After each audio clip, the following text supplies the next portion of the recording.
Hello and many thanks for joining us. You're watching Addis News Hour. With the news, I'm Tabitha John. Do stay with us. Various opposition political parties have complained on the process of candidates' registration. The National Electoral Board of Ethiopia, for its part, said it has received more than 500 complaints in connection with the candidacy registration process. The board held discussions with opposition political parties for a common understanding. Goshu Melliso has more. The National Electoral Board of Ethiopia has held discussions with various registered opposition political parties regarding candidates' registration, ballot paper lotto system, and debate preparation. On the occasion, some political parties complained over the detention of their members and closure of offices.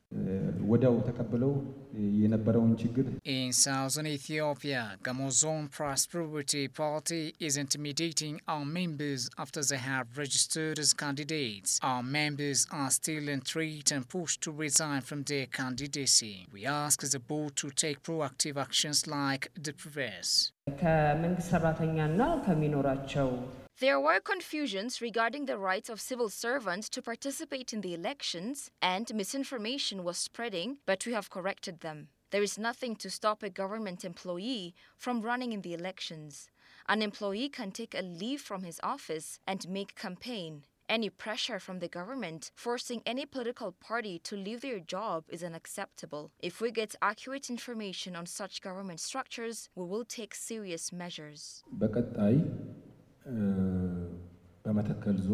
The current situation in Benishangul Gumuz, Natakal zone is very difficult to undertake political activities. The transport service is already stopped and our offices are closed. We are very concerned as the area is under command post. How the electoral board intends to resolve the problem. It was obvious that such challenges would face us when we started voters' registration, but there will be many alternatives. For example, we will register the displaced people where they live within their constituency, but this will be decided according to the command post. We are looking at this complicated case seriously. On the other hand, the National Electoral Board of Ethiopia announced that the sequence of the candidates on the ballot paper will be determined by lottery system. This helps to make the election process transparent and credible, Burtukan added. Some political parties complained over frequent arrest of their party members and the closure of their offices, despite the board addressed over 500 complaints. As Ethiopia finds itself fighting back external interference in its domestic affair, TPLF's diaspora agents have openly rejected the African Union's initiative to find peaceful solution to the problems in Tigray. Paradoxically, TPLF's fugitive leader, Debretsion Gebremichael, has hinted that his side was offered a potential opportunity to address the African Union Peace and Security Council on the current situation in Ethiopia. That's according to a leaked document published by the Ethiopian Digest. Emmanuel Jorge takes it from here.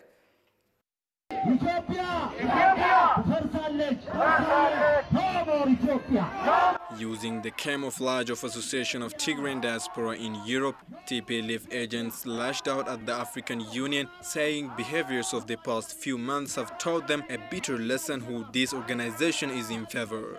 Deliberately denigrating the continental body by using its former name OAU, the diaspora agents accused it of not working to alleviate the misery of the people. Its deeds, the diaspora said, are to the contrary, enriching dubious leaders hanging on using the barrels of the guns as a means. Meanwhile, a leaked document suggests that the outlawed TPLF leader Debretsion Gebremichael is hoping to address the AU's peace and security, while his agents are busy showing the world how inefficient the AU has been. Dr. Debretsion Gebremichael has hinted that his side was offered a potential opportunity to address the African Union Peace and Security Council on the current situation in Ethiopia. While one wing of the TPLF praises the likes of the USA for taking its destructive side, the other uses former government employees and Western experts in a sophisticated digital campaign aimed at defaming the AU. The Diaspora Association blamed Musa Faki Muhammad, the chair of the AU Commission, for declaring the conflict in Tigray as an act of law and order enforcement.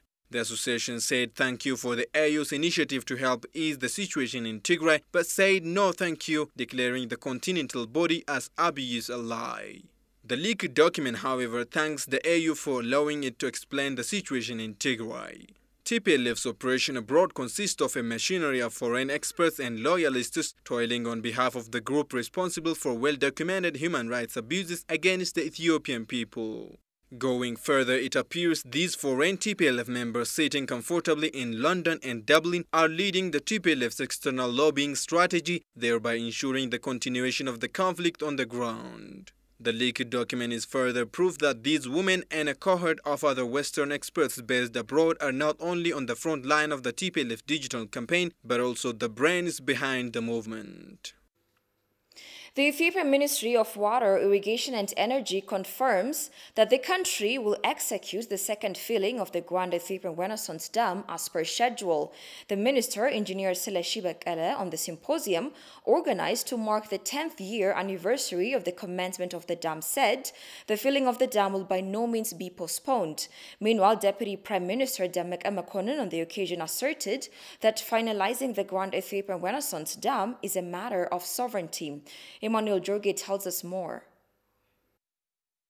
It has been almost 10 years since Ethiopia embarked on the construction of the much disputed Africa's largest hydropower dam. As the dam reaches 79% of its construction stage, Egypt and Sudan are still raising concerns regarding its construction.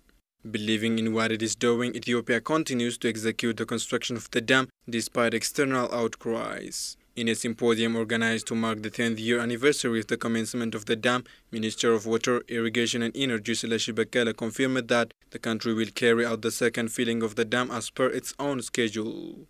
The construction of the dam is under a very careful execution and follow-up. The construction stage by its nature demands the second filling of the dam by the coming rainy season. So there is no way that we will postpone the filling. It is technically impossible.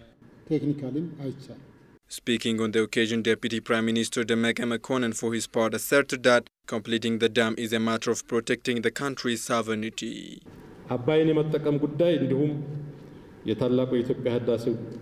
Utilizing the Abai River and completing the construction of the dam should be considered as a matter of protecting the country's sovereignty.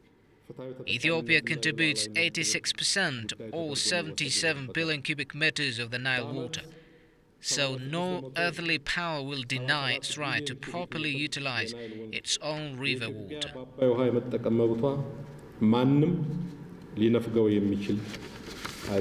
It is stated on the occasion that 79% of the overall construction of the $4.6 billion mega dam has been completed so far.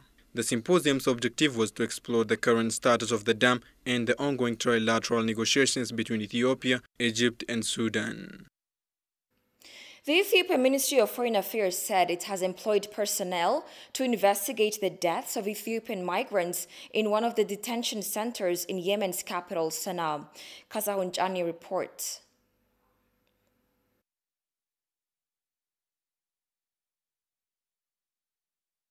Ethiopia's Foreign Affairs spokesperson and Public Diplomacy Director General Ambassador Dina Mufti confirmed that over 40 Ethiopian migrants who were stranded in Yemen's prison have lost their lives when fire broke out in one of the detention centers in the capital, Sana'a. The ambassador said it was very difficult to pull out the dead bodies of Ethiopian citizens from the blaze.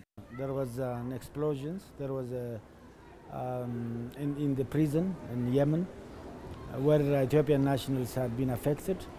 There were deaths and serious injuries as well. I think with the cooperation of the Ethiopian communities there and fellow donors, it was very difficult to pull out the dead bodies out of Sana'a. And yesterday, I think those who passed away have been buried. Otherwise, from Aden, the coming Tuesday, Ethiopia is planning to evacuate 175 of them. And definitely with this serious process of evacuations, definitely Ethiopians will get a relief. The government has deployed staff members of the Ethiopian embassy in Oman, as there was no Ethiopian embassy in Yemen, and is closely working to conduct an investigation into the tragic accident. Otherwise, from day one, after this incident, the Ethiopian embassy in Oman, as you know, we don't have an embassy in Sana'a. Our embassy in Oman, in Muscat, is the one which is taking care of the situation in Sana'a. Our embassy, under the leadership of the ministry, had been following up the situation there. That situation, that follow-up has continued to date. And all stranded Ethiopians, all affected Ethiopians definitely will get relief very soon. Otherwise, the ones who passed away had been buried yesterday with the cooperation of the donor agencies and the Ethiopian residing in that part of the country. The ambassador further warned that Ethiopians should not take audacious decisions to go to Yemen where conflict is rife. It was a pity to have seen Ethiopians taking risks there while the government is trying to repatriate citizens who are languishing with agony in the jaws of foreign countries. Ethiopia's Foreign Affairs spokesperson and Public Diplomacy Director General expressed sorrow and deep regret Wednesday over the deaths.